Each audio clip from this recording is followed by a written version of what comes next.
ഇന്ന് തന്നെ ഡൗൺലോഡ് ചെയ്യൂ. കാണൂ നിങ്ങളുടെ ഫേവറേറ്റ് ഷോസ്. ഇതിനെന്തെങ്കിലും ഒരു തീരുമാനം ഉണ്ടാക്കണമെങ്കിൽ അവരെ കൊണ്ട് മാത്രമേ നടക്കൂ.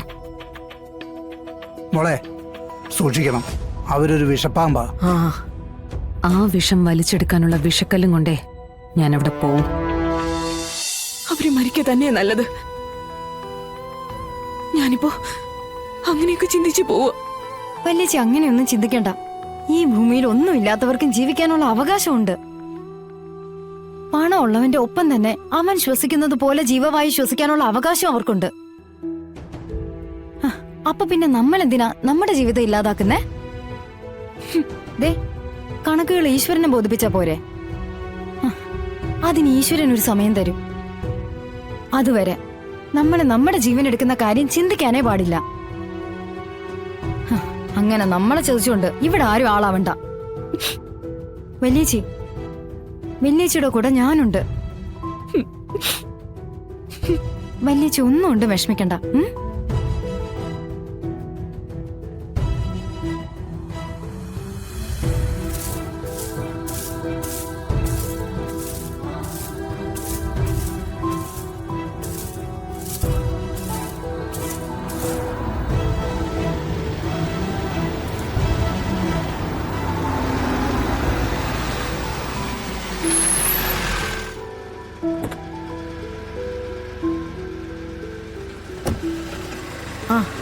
മോളെ, ഇവിടെ എന്താ അമ്മ ഉണ്ടായത്? ശാരികേച്ചി എന്നെ കാണാനായിട്ട് ഇന്ന് ഓഫീസിലേക്ക് വന്നു. ഒരു മീറ്റിംഗ് നടക്കുമ്പോ അങ്ങനെ പുറത്തു വന്ന് ബഹളം ഉണ്ടാക്കുന്നത് ശരിയാണോ? ഞാൻ എന്തായാലും ശാരികേച്ചി വിളിക്കട്ടെ. എടി, ശാരിക ഇവിടുന്ന് ഇറങ്ങിപ്പോയത് ഞങ്ങളോട് ആരോടും പറഞ്ഞിട്ടല്ല. അവൾ അവിടെ വന്നിട്ടുണ്ടെങ്കിൽ അതവള് സങ്കടം പറയാൻ വേണ്ടിയിട്ടായിരിക്കും. സങ്കടം?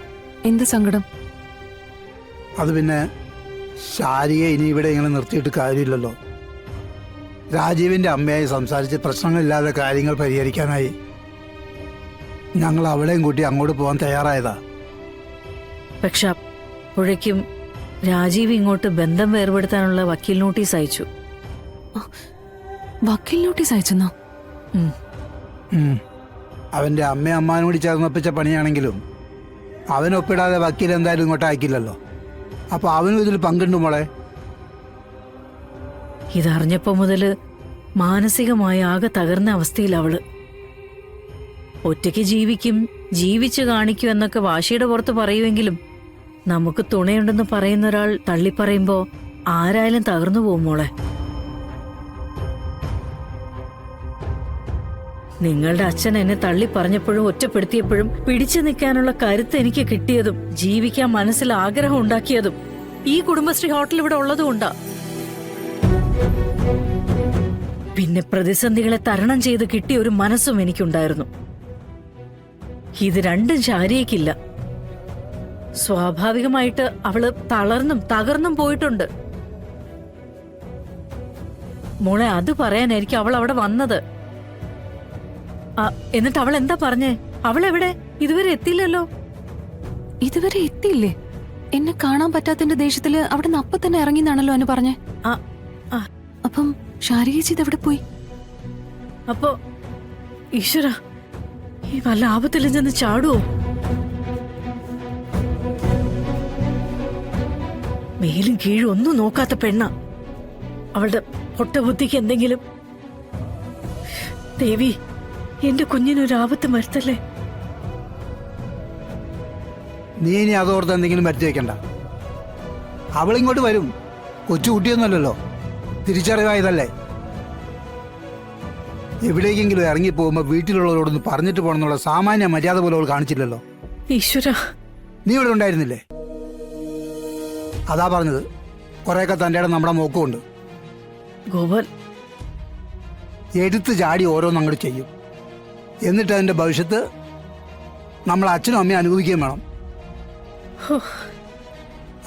ഞാൻ അവിടെ എവിടെയെങ്കിലും ഒന്ന് പോയി നോക്കാം, അല്ലാതെ വേറെ വഴിയില്ലല്ലോ.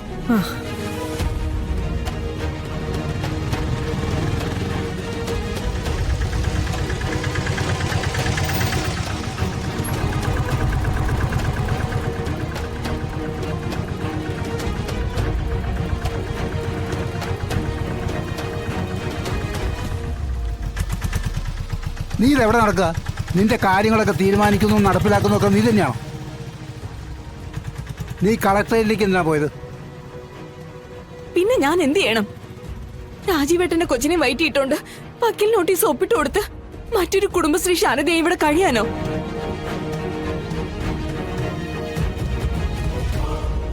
രാജീവേട്ടനെ അറിഞ്ഞുകൊണ്ടാണോ ഈ നോട്ടീസ് അയച്ചെന്ന് എനിക്കൊന്ന് അറിയണമെന്ന് തോന്നി.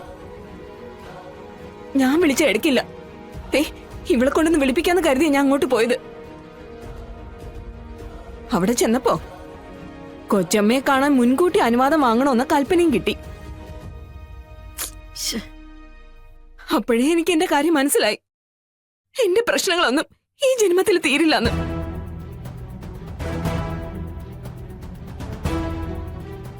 ശാരികേച്ചി, ഒരു ഓഫീസിൽ ഒരാളെ കാണാൻ വരുന്നതിന് ഓരോ ചിട്ടവട്ടങ്ങളൊക്കെ ഉണ്ട്.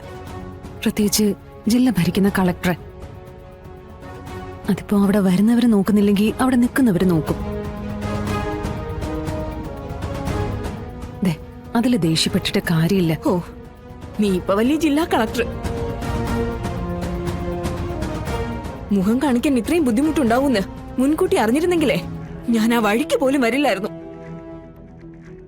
എന്നെ നീ അവിടെ നിന്ന് ഇറക്കി വിട്ടതില് എനിക്ക് വലിയ സങ്കടമൊന്നുമില്ല. പക്ഷേ നീ ഒരു കാര്യം ഓർത്തോണം, നിനക്ക് ഈ പദവി കിട്ടാൻ വേണ്ടി ഞാൻ കൂടി ഒരുപാട് അധ്വാനിച്ചിട്ടുണ്ടെന്ന്.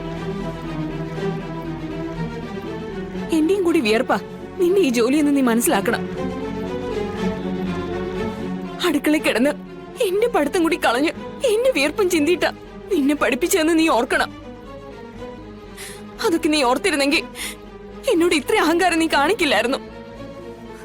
എന്തായാലും വളരെയധികം നന്ദിയുണ്ട്.